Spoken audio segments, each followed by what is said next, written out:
नमस्कार दोस्तों, मैं के एस नारायण स्वागत करता हूं आप सभी का अपने चैनल पर। दोस्तों, मैं आज एक विशेष विषय पर चर्चा करूंगा। विषय तो बहुत पुराना है, लेकिन मेरे व्यूअर ने मुझे मुझे बहुत फ़ोन आए, मुझे कॉल आई कि गुरुजी मंगलिक दोष के ऊपर कुछ अपने विचार रखें। तो दोस्तों, मैं आज हमारी चर्चा का विषय जो रहेगा आज वो यही रहेगा कि जन्म कुंडली में मंगलिक दोष का विचार। तो दोस्तों, ये बड़ी माँ बाप की शादी जो करते हैं बच्चों की, ये बड़ा ज्वलंत विषय है कि हमारे बच्चे की कुंडली में मंगलिक है, मंगलिक दोष है, लड़के की कुंडली में है, लड़के की कुंडली में है। तो मैं आपको यहाँ एक बताना चाहूँगा कि सबसे पहले तो मंगलिक दोष से टेरिफाई या घबराने की कोई आवश्यकता है ही नहीं। कुंडली के अंदर 12 घर होते हैं, जैसे आप देख रहे हैं कि 12 घर हैं।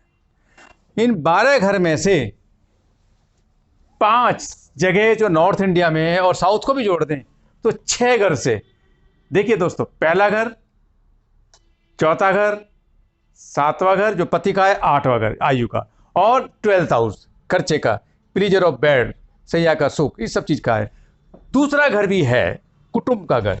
तो लब्बो लुबाब कुल मिला के हमने देखा कि कुंडली के 12 में से 6 घर से मंगलिक दोष बनता है। तो नियम क्या निकला कि कुंडली 50% मंगल की प्लेसमेंट कहीं ना कहीं तो आएगी यहां, तो 50% लोगों की कुंडली में मंगलिक दोष मिलेगा। पूरे संसार की जनसंख्या सेंसस 50% मांगलिक है। ये तो रहा हमारा सिर्फ लगन से विचार किया हमने। पहला घर, चौथा घर, look here, 7th house, 8th house and 12th house. पहला, चौथा, 7वां, 8वां, 12वां, और इस घर को भी जोड़ दो, जोड़ना चाहिए। 2nd हाउस, कुटुंब का घर, यहां पर भी मंगलिक बैठने से मंगलिक की कॉन्सिक्वेंस, मंगलिक की बाधाएं, मंगल दोष की शुरू हो जाती है। इस तरह से पूरे संसार की 50% सेंसस मंगलिक हो गई। ये तो रहा सिर्फ ओनली वी सीम, वो भी एनालिसिस अकॉर्डिंग टू लगन। अब चंद्र लगन को भी देखें कि आपका चंद्रमा कहां बैठा हुआ है।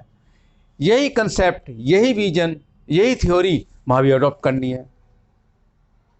उसके बाद फिर बृहस्पति, लड़की के लिए बृहस्पति, जुपिटर जहां बैठे हैं, जिस कुंडली बैठे हैं, वही उनसे ही 1, 4, 7, 10, 12 एंड 2nd 2। फिर वो उनके भी वो बृहस्पति से भी देखें, लगन से, चंद्रमा से, बृहस्पति से। लेकिन बृहस्पति तो सिर्फ बेटियों के लिए हो गया, लड़कियों के लिए हो गया, लेकिन शुक्र दोनों के लिए कॉमन है। पति पत्नी के बीच के जो नेचुरल रिश्ता है वो वीनस ही में पर आता है। अब ग्रंथों में कहा गया है कि शुक्र से भी देखें, यही कंसेप्ट, यही घर जो हमने वो अभी ऊपर मेंशन किए हैं। तो हमारे पास में 3 विजन तो कंफर्म हो गए, लगन, चंद्र लगन और शुक्र लगन। अब दोस्तों, अगर हम इस तरह से परज्यूम करेंगे तो मैं समझता हूं, जो मेरे नोटिस में आया है, जो मैंने अभी तक एनालिसिस किए हैं, कोई नहीं बचेगा मंगलिक दोष से। 100% ही बैठ जाएंगे। मैं आपसे ही पूछता हूं, आप अपनी लोकेलिटी में, अपनी कॉलोनी में, अपनी सराउंडिंग्स में जरा थोड़ा सा लुक करें, देखें, क्या मैरिड कपल, पति पत्नी जो शादीशुदा जो लोग इनहेबिट करते हैं आपके एरिया में, क्या आधे से ज्यादा विदुर हैं, या आधी 50% विडो लेडी हैं? जाहिर है कि नहीं।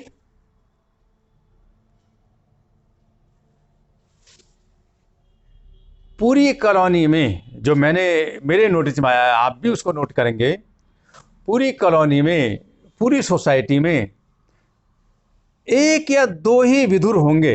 विधुर का मतलब है जिनकी की वाइफ पास अवे, जा चुकी हैं, जिनकी पत्नी की मृत्यु हो चुकी है, पूरी कॉलोनी में एक या दो होंगे बस। मैं समझता तीसरा भी नहीं मिलेगा आपको। हाँ, विडो लेडी, विधवाओं की संख्या थोड़ी ज्यादा हो सकती है, लेकिन ऐसा बिल्कुल नहीं होगा कि आधी, जो कि कंसेप्ट बताता है कि भाई जो मैरिजेबल कपल है उनमें आधी वीडियो हैं या आधे कोई पति पत्नी के दूरी है, पास अभी हो चुके हैं, ऐसा बिल्कुल भी नहीं देखेंगे आप। हो सकता है कि वीडियो जो जिनके पति जा चुके हैं वो संख्या उनकी ज्यादा हो जाए, 10-20, आपके 100 में से 20 भी हो सकती हैं, 10-15 भी हो सकती हैं। उसका कारण मंगलिक दोष नहीं है, उसका रूट कॉज है age gap, age factor. Maximum हमारे हिंदू सोसाइटी में, हमारे हिंदू धर्म में पत्नी की उम्र छोटी होती है, 5-5, 6 साल भी छोटी होती है, पति की उम्र हमेशा ज़्यादा होती है। अब नेचुरल लॉ है, सिंपल लॉ है, जो पहले आएगा पहले जाएगा। पति पहले आया तो पति पहले चले गए, इसलिए कॉलोनी में, सोसाइटी में, नगर में, शहर में, देश में विडो की संख्या ज़्यादा मिलेगी, मतलब पति उनके पहले चले जाएंगे। But it is not root cause of मांगलिक।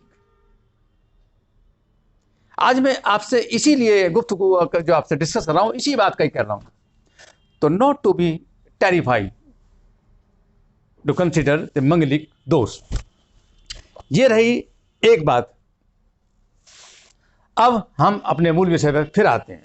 मैंने डॉक्टर सुखदेव चतुर्वेदी जी को बहुत पढ़ा है, उनका एक वैवाहिक सुख ग्रंथ भी है, मैं दूंगा उनका डिस्कस बॉक्स में आप उसमें। उन्होंने तो ये कहा है कि एक अकेले मंगल को ही आप वैवाहिक सुख या मैरिटल डिस्कॉर्ड का कारण नहीं मान सकते, और बहुत सारे ग्रह हैं जिन्हें कि पाप या क्रूर ग्रह बोलते हैं। नंबर 1 उसमें मंगल, दूसरे सूर्य देवता, फिर शनि, राहु एंड अल्टीमेटली केतु। ये ग्रेजुअली इन्हीं भावों में, जो भी अभी मैंने बताया कि 1, 4, 7, 8, 12 एंड सेकंड 2, इन घर में मंगल के बैठने से पति पत्नी का सुख, पति पत्नी का सुख कम हो जाता है या डिलेड मैरिज की बनती है। लेकिन ये भी ग्रह हैं जो मैंने अभी बताया, सूर्य, शनि, राहु एंड केतु। इनमें स्टॉप पर सबसे पहले मार्स ही है। ग्रेजुअली इन्हीं घर में अगर ये दूसरे प्लैनेट बैठेंगे तब भी ये ऑब्स्टेकल, बाधाएं इन प्लैनेट बैठने से आएंगी। तो इसलिए खाली मंगल को ही आप इम्पोज ना करें कि भाई ये उसी की वजह से हो रहा है। ठीक है दोस्तों, अब मैं एक एक घर का बताता हूं आपको कि किस घर में बैठने से मंगल के क्या क्या होता है। देखिए अब आप, दिस इज फर्स्ट हाउस। अगर पहले भाव में लगन के, जो कि आप जिससे पाप से जन्म को लिए, पहला भाव, उसमें राशि कोई बैठी हो सकती है, लेकिन घर वो फर्स्ट ही होगा, असेंडेंट बोलते हैं, जिसे लगन भी बोलते हैं। अगर लगन में मंगल देवता जी बैठे हैं तो अपनी प्लेसमेंट से, लगन चूंकि शरीर है, हमारा एक्सप्रेशन है, हम कैसे बिहेव करते हैं, उसकी टेंडेंसी या उसकी जो प्रभाव हमारे पर आ जाएगा। अगर किसी के लगन में मंगल बैठे हैं तो वो थोड़ा आक्रामक स्वभाव का हो जाएगा, गर्म स्वभाव का हो जाएगा, फायरी तत्व बढ़ जाएंगे, आर्गुमेंटेटिव हो जाएगा। वो अलग बात है कि वो कौन सी राशि में बैठा है। और यहां बैठकर मंगल की 7वीं दृष्टि 7th हाउस पे पड़ेगी, पति भाव पर या पत्नी भाव पर। बल्कि यहां का पहले भाव का मंगल 2 घर को अफेक्ट करेगा, 7वीं दृष्टि और 8वीं दृष्टि। 7 और 8 हमारे मैरिटल लाइफ के लिए 7th और 8वां घर बहुत ही इंपॉर्टेंट माना गया है। मैं आगे बताऊंगा इसको, मेरी वीडियो देखते रहेंगे आप, कि 7वां और 8वें घर का मंगल ही थोड़ा ड्रीडफुल माना जा सकता है। आगे बढ़ता, अब आते हैं हम चौथा घर, जैसे 4th हाउस, जैसे माँ का घर कहते हैं, जमीन, प्रॉपर्टी, ये सब, वाहन, ये सब 4th हाउस है। अगर 4th हाउस में मार्स हैं, मंगल देवता हैं, तो यहाँ उनकी चौथी दृष्टि फिर सातवें भाव में पड़ेगी, पति भाव पर। चौथी दृष्टि मंगल की इतनी भारी नहीं पड़ती जितनी कि 8वीं पड़ती है या 7वीं। लेकिन चूंकि मंगल की प्लेसमेंट जरूर देखेंगे हम, चौथे भाव में मंगल आ गए। अब यहाँ मंगल का मैंने जो अपने नोटिस में, मैंने अपनी प्रैक्टिस में मैंने जो नोट किया, उतनी पति पत्नी से ज़्यादा उसने और बहुत सारी चीज़ों में टर्बुलेंस, ऑब्स्टेकल, परेशानियाँ पैदा की। जैसे कि चौथा घर हमारा घर है, प्रॉपर्टी है, घर है। तो आप भी देखना दोस्तों, मैं आपको बड़ा सटीक बता रहा हूँ आपको ये, अगर किसी के 4th हाउस में मंगल है तो वो अपने रेजिडेंस से कंटेंटमेंट नहीं होता है, मतलब कोई संतुष्ट नहीं होता। घर बना लिया उसने, 2 रूम सेट बनाया, नहीं 3 बनाऊंगा, 3 बनाया 4 बनाऊंगा, 4 बनाया तो और बड़ा कर लूंगा, अपार्टमेंट ले लिया तो मैं अपना घर बनाऊंगा, मतलब घर से संतुष्ट नहीं होगा। मैंने तो यहाँ तक देखा कि 50-58 साल तक उसे घर का सुख मिलता ही नहीं है। इंस्पाइट अगर उसने बना भी लिया तो उसमें रह नहीं पाता, जॉब की वजह से कहीं दूसरी जगह रहने लगेगा, उसको रेंट पे दे देगा, मतलब कुछ भी हो उसको अपने उस घर का उसे सुख नहीं मिल पाएगा। अपनी छतरी जो उन्होंने बनाई है उसके नीचे उसको मौका नहीं मिलेगा रहने का, कारण कुछ भी बन जाए। हाँ, कॉमर्शियल कम्प्लेक्स वो खूब बना लेगा वो। मैं बहुत गाँव वास्तु में जाता हूँ अक्सर, एक इंडस्ट्री के 4 इंडस्ट्री कर दी, 1 प्लॉट था 3 प्लॉट और ले लिए, अगर जिनके चौथे घर में मंगल था, क्योंकि मंगल जो है और जमीन का रखवाला है, प्रॉपर्टी का भौमपुत्र। तो ये देखा गया है कि जिसके चौथे भाव में मंगल है उस पर प्रॉपर्टी काफी आती है। खैर, मैं फिलहाल मंगल दोस्त पे फिर फोकस करता हूं। तो ये रहा हमारा चौथे भाव के मंगल। अब 7th हाउस का मंगल, 7वें घर का मंगल दोस्तों थोड़ा सा मेरी भी प्रैक्टिस में वो थोड़ा ड्रीटफुल आया है। इसे ही हम घोर मंगलिक कह देते हैं। 7वां 8वां आगे बताता हूं। 7वें घर का पहले तो डिलेड मैरिज, शादी देर से। अब जिस घर में मार्स बैठेंगे उसी घर के जो लिविंग सब्सटेंस है, लिविंग जो ऑर्गेनिज्म है, वही हाइपर हो जाएंगे, वही उनका टेम्परामेंट गर्म हो जाएगा। यहाँ पति है, जाहिर है 7वें घर पति है। चौथे घर में माँ है, वो थोड़ा माँ का उसकी माँ का टेम्परामेंट थोड़ा सा गर्म रहेगा। तो 7वें घर में अगर किसी के मार्स है तो उसका पति हाइपर होगा, एग्रेसिव होगा, आक्रामक होगा, गर्म स्वभाव का होगा। तो जाहिर है पति पत्नी के बीच में कोऑर्डिनेशन क्वालसम नेचर का बन जाएगा। तो इसको भी कहा गया है कि 7वें घर का मंगल पहले तो डिलेड मैरिज और पति पत्नी के बीच में कॉन्फ्लिक्ट डिस्प्यूट जरूर करेगा। अब मैं अगले भाव पर आता हूं, 8वां घर का मंगल। ये दोस्तों, ये मैंने इसके ऊपर एक वीडियो पहले ही बना चुका हूं एक बार, एक वीडियो में रेफरेंस आया था। Delayed marriage, too much delayed, कन्या के विवाह में अत्यधिक विलंब। एक मेरी वीडियो है, आप उस मेरी वीडियो को आप सर्च करेंगे आपको मिल जाएगी। उसका टाइटल ये है कि अत्यधिक, कन्या के विवाह में अत्यधिक विलंब। उसे जरूर देखना। उसमें मैंने इसका बड़ा जबरदस्त विवेचन किया था कि अगर किसी के इस घर में मार्स है 8वें भाव में, दोस्तों मैंने अपनी प्रैक्टिस में देखा लड़कियों को तो शादी के लाले पड़ जाते हैं, इंस्पाइट वजह से good education and live in a very reputed family. बहुत बड़े घर में बच्ची होती हैं, बेहद रिच फैमिली की होती हैं, पढ़ी लिखी होती हैं, खूब अच्छी जॉब में भी होती हैं, खूबसूरत होती हैं, लेकिन 32 साल हो जाते हैं, शादी नहीं हो पाती। ये मैंने अपनी प्रैक्टिस में बड़ा ज्वलन सटीक पाया दोस्तों इसको। हाँ, मैं कह सकता हूं कि मैंने इस मंगल को थोड़ा सा नोटिसेबल माना। अगर 8वें घर का मंगल है तो पहला ही इसका जो सिम्टम है डिलेड मैरिज। अब यहाँ 8वें घर के मंगल की बात चली है तो मैं आपको 2-3 चीज में यहाँ और रेफरेंस बता दूं कि यहाँ का मंगल और क्या क्या परेशानी देता है। तो मैं फिर दोबारा से इसको दोबारा ढंग से समझाऊंगा आपको 8वें घर के मंगल को। 8वें घर का जो मार्स है इस हाउस का, इसी को कहते हैं अर्ली विडोहुड, कि उसके पति की मृत्यु उससे पहले हो जाए। अब वो मैं आपको ऑलरेडी बता चुका हूं कि पति तो बड़ा होता है, पति की मृत्यु तो पहले ही होती है, मैक्सिमम 90%, लेकिन काफी पहले हो जाती है। अगर पत्नी की उम्र 80 है तो पति जो है उससे 8-10 साल 10 साल पहले भी जा सकता है, जल्दी भी जा सकता है। ये तो रही अर्ली विडोहुड की बात। यहां का मंगल और भी परेशानियां देता है। वो क्या? फादर का घर भी यही है, 9वां घर। वैसे तो कई सारी बातें 10वीं है, लेकिन 9वां घर को सब सर्वसम्मत से 9वें घर को फादर का घर मान लिया गया है। पिताजी का, पिताजी की भी आयु कम करता है यहाँ का मंगल। देखते देखते उसके बाद पिताजी भी चले जाते हैं। और चौथी दृष्टि बड़े बहन भाई, और 8वीं दृष्टि छोटे बहन भाई। देखा कितना बड़ा, यहां इसने कितनी बड़ी पेरीफेरी कवर की। पति की आयु कम कर दी, पिताजी की आयु कम कर दी, छोटे बहन भाई की आयु कम कर दी, और बड़े बहन भाई की आयु कम कर दी। मतलब कुछ नहीं छोड़ा यहां तो। इस मंगल को, इस प्लेसमेंट को मेरे भी नोटिस में ये आया है।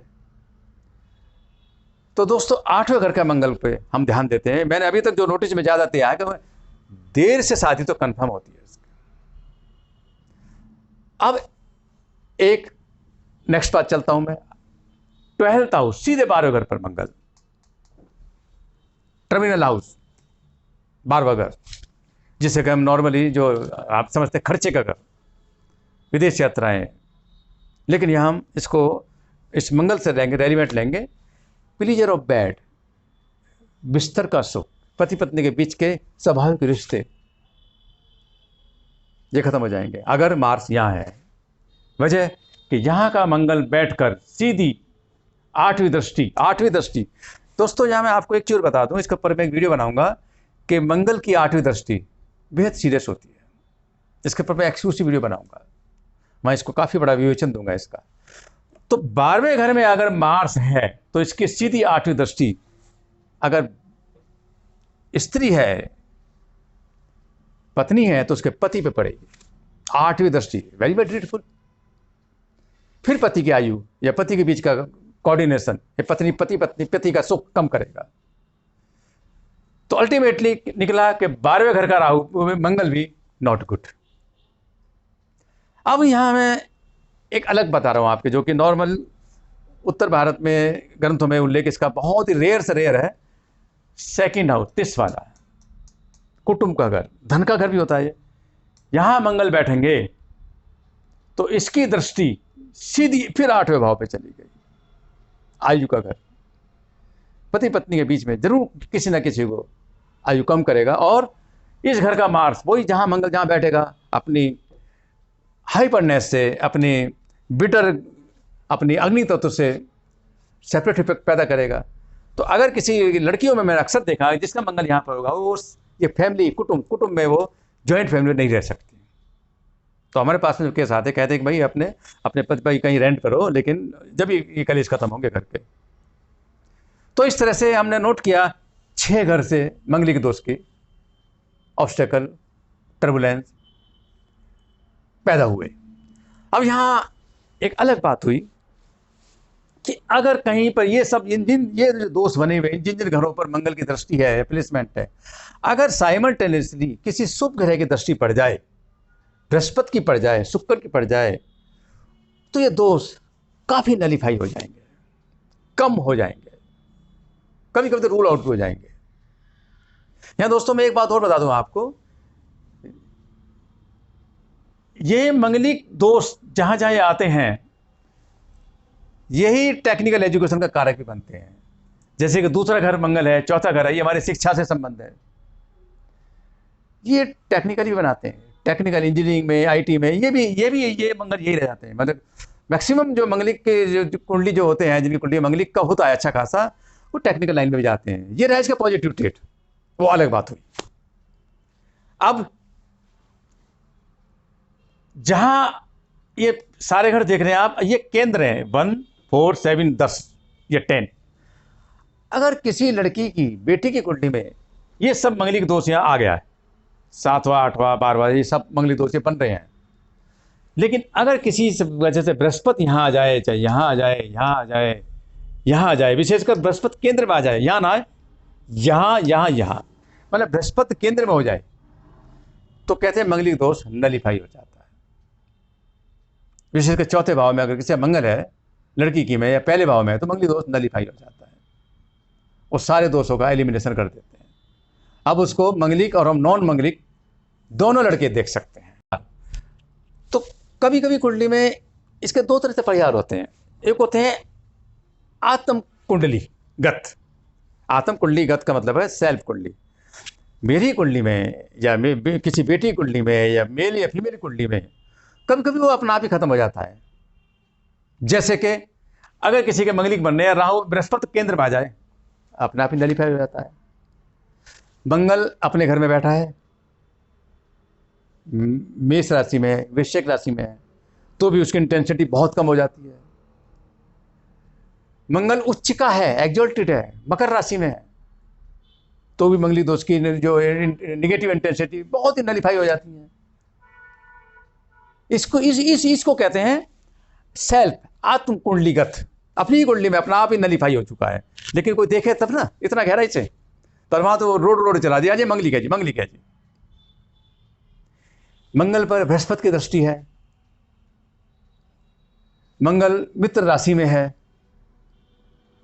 नलीफाई है। और सुनो, भाव कुंडली, चलित कुंडली, हम जो यहां प्लेनेट देखते हैं कि ये हमारे मंगल यहां बैठा है 7, 8, 4, 7, कोई भी यानी प्लेनेट, अगर किसी घर में कोई प्लेनेट बैठे हैं, ये ओनली इंडिकेट कि इन विच साइन, किस राशि में प्लेनेट बैठे हैं, सिर्फ ये इंडिकेट करते हैं। कोई प्लेनेट यहां बैठा हुआ है और यहां जो भी राशि, 1 भी हो सकती है, 8 भी हो सकती है, 12 भी हो सकती है, अगर पहले भाव में कोई ग्रह बैठा है तो ये सिर्फ राशि इंडिकेट करता है, साइन इंडिकेट करता है कि इन विच साइन और किन इन विच राशि प्लेनेट इज सिचुएटेड। और अगर हम ये कहें कि बृहस्पति या मंगल या एनी प्लेनेट यहां बैठा हुआ है, यहां पर, अगर हम कहेंगे इस घर में बैठा हुआ है, no no no no, this is wrong. In which house the planet is situated will tell only the bhav kundli, चलित कुंडली, that is MRI CT scan of the horoscope. Bhav Kuндali will actually indicate the in which house the planet is situated. हम मंगलिक दोष को main chart से ही देख लेते हैं, जो कि बिल्कुल भी रॉन्ग है। हमें भाव कुंडली, चलित कुंडली जरूर देखनी चाहिए। अब केपी सिस्टम तो सारा चलित ही चलता है, उसको वो अलग बात हो जाएगी। अगर भाव कुंडली में मैक्सिमम प्लेनेट कभी कभी जगह बदल जाते हैं, फर्ज करो किसी की कुंडली में मंगल 8वें भाव में हो रहा है, कोई घबराने की जरूरत नहीं है। पहले देखो, या तो भाव में जाओ, भाव में 9 में तो नहीं सर गया, 9th हाउस में, अगर 9 में चला गया तो भाव मंगली दोष खत्म। अगर पीछे आ गया तो मंगली दोष ज्यादा हो गया, क्योंकि 7वां भी कवर कर लिया उसने। इसी तरह से यहाँ पहला घर का मंगल 12वें में जाएगा, दूसरे में तो मंगली दोष बना रहेगा। लेकिन अगर किसी का 12वें में है तो हो सकता है पीछे चला गया है भाव में, वो 11वें में चला जाएगा। तो मेरा मतलब आपसे यही बताने का था कि भाव कुंडली will actually decide whether manglik दोष परसिस्ट और नॉट। दोस्तों, इस बात को बड़ी गौर से सुनना जो मैंने बताया आपको, और सुनो। अभी भाव कुंडली में हम देखते हैं भाव मध्य, पराशार जो सिस्टम चलता है वो भाव मध्य से चलता है। भाव मध्य का हम ये मान चलते हैं कि ये एक प्लेनेट, एक घर का जो मान होता है ये 30 डिग्री का होता है। ठीक बीचों बीच जो 15 होता है, इसको हम भाव मध्य बोलते हैं। जो भाव मध्य में जो प्लेनेट होंगे वो ही बलशाली होंगे। जो स्टार्टिंग में है, भाई दिव्य यहाँ है या यहाँ पर हैं, ये आपको चलित कुंडली जो भाव जो स्पष्ट है वो बताएंगे। अगर कोई प्लेनेट भाव मध्य में ना होकर भाव संधि में है, संधि जॉइंट में है, ऑन दी लाइन है, तो वो वीक है, उसकी कोई पावर नहीं है। शुभ है तो शुभता नहीं देगा, बुरा है तो बुरा भी नहीं दे पाएगा अभी। तो अगर कोई प्लेनेट, मंगल कोई बात कर रहे हैं, अगर वो भाव मध्य में है तो डीडफुल में बी, लेकिन अगर वो भाव संधि में है, जॉइंट में है, जॉइंट का मतलब है, अभी से ऐसे मान लीजिए ये on the line, on the line, कोई वैल्यू नहीं उस मंगलिक दोष की, वो कुछ भी कोई भी डीडफुल नहीं, इफेक्ट नहीं आएगा उसका। जैसे कि हम खेलते हैं, कोई जो बैडमिंटन खेलते हैं तो ओनली ऑन दी लाइन पे आ गई तो रेफरी की इच्छा है वो पॉइंट दे ना दे, सस्पिशियस हो गया। भाव मध्य ठीक है दोस्तों, ये बड़ा इंपॉर्टेंट बात है, इससे जरूर गौर करना। इसलिए एकदम मत डर जाना कि जो मंगली है जी, मर गए जी, तो हमारे तो ये हो गए, मंगली की ढूंढो। अरे बच्चा, बेटी है 27-28 साल की हो गई है, उसके बाद भी आप मंगली में लगे पड़े हैं, और देर हो जाएगी। 28 साल के बाद में तो ग्रंथों में, कई ग्रंथों में लेके कोई जरूरत ही नहीं है। एज बढ़ती चली जाती तो मंगली दोष की कोई कंसिडर करने की आवश्यकता है ही नहीं। और दोस्तों और बताऊं मैं आपको, अगर इसको सही गुरु, सही एस्ट्रो एडवाइजर आपका कंपेरेटिवली मैचिंग करे, दोस्तों मैं दावे से कह रहा हूं 90% से ऊपर मंगली दोष खत्म हो जाते हैं। मुश्किल से 5-7% परसिस्ट रहते हैं। तो दोस्तों 28, अगर ज्यादा उम्र का बच्चे हो गए हैं, विशेषकर बेटी, अब भी वो मंगली दोष पकड़ के बैठे हैं, तो उसकी शादी नहीं हो पाएगी। वैसे ही हमारे पास अवसर कम है और मंगली को और पकड़ लिया हमने हो रहा है यहाँ पर, कि पहले जमाने में हमारे एंसाइट युग में स्वयंवर हुआ करते थे। कहाँ मंगली को हुआ करता था? स्वयंवर है, युद्ध होते थे, युद्ध में जीत लिया कन्या को, किसी जब युद्ध, महिलाओं के लिए भी युद्ध हुआ करते थे, कोई मंगली की नहीं होता था। पिता स्वेच्छा से किसी भी सुयोग वर को अपनी बेटी सौंप दिया करता था, उम्र भी नहीं देखते थे उस जमाने में, तो कोई मंगली का नहीं था उसके अंदर। पिता अपनी स्वेच्छा से अपनी कन्या को किसी को सौंप दे, नो नीड टू मैच, मतलब मैचिंग करने की जरूरत नहीं है, मंगली तो छोड़ो, मैचिंग की जरूरत नहीं है। इसे बोलते कन्यादान, जो आज भी होता है। अगर आप देखें शादी ब्याह में जो हम कन्यादान जो होता है वो यही है, सब दोषों का समान एक साथ, पिता ने कन्यादान कर दिया, सारे दोष खत्म। नियम तो यह है कि सारे दोष खत्म हो गए। अब यहाँ शास्त्रों में विधान है कि अगर बाप, फादर अपनी कन्या का दान कर देता है, अपनी स्वेच्छा से पत्नी किसी भी बेटी का हाथ उसके सौंप देता है, तो दैट्स कन्यादान, खत्म। कोई मंगली नहीं, कोई कोई वो नहीं, कोई बकूट नहीं, सब दोष खत्म। ठीक है दोस्तों, प्रेम विवाह, लव मैरिज में कहीं कोई विधान नहीं है। हमारे शास्त्रों में बहुत प्रेम विवाह होते थे, मैं उस पर नहीं जाऊंगा, कोई आवश्यकता नहीं है मंगली दोष की। पुनर्विवाह, दोबारा शादी, एक टूट गया, डिवोर्स हो गया, छूट गया, नो नीड, कोई मंगली का जरूरत नहीं है कंसिडर करने की। ज्यादा उम्र हो चुकी है, कोई जरूरत ही नहीं है मंगली कंसिडर करने की। ज्यादा उम्र का मैं आपको बता अवेयर कर दूं, 28 से लेकर अगर बेटे हो गए तो कोई जरूरत नहीं है मंगली करने के लिए। मंगली का नॉन मंगली दोनों कंसिडर करेंगे। तो इस तरह से हम इस मंगलिक दोष का जो हवा बनाया हुआ है, हमारे बहुत अच्छे अच्छे रिश्ते जो हो जाने चाहिए तो नहीं हो पाते। लड़कियों की उम्र बढ़ती चली जाती है, लड़कियों की उम्र विशेषकर, और जब उनकी मैरिज की वो जब 38 साल की हो जाती है तो फिर उनको मंगली का नॉन मंगली कोई नहीं मिल पाता। तो इतना इसका निगेटिव टेट होता है दोस्तों। तो दोस्तों मेरा आज का मकसद सिर्फ आपको मंगलिक दोष के हवा से परेशान होने ना होने की एक अवेयरनेस पैदा करने की एक आपको एक सूचना दी। पर मैं दोस्तों आपको फिर धन्यवाद करता हूं कि आपने मुझे, मेरी वीडियो थोड़ी लंबी होगी, आपने मुझे सुना, लेकिन बहुत ही इंफॉर्मेटिव है। तो दोस्तों आज बस इतना ही, मैं जल्द मिलूंगा आपसे एक नए विजन के साथ, एक नए कंसेप्ट के साथ। तब तक के लिए विदा और नमस्कार।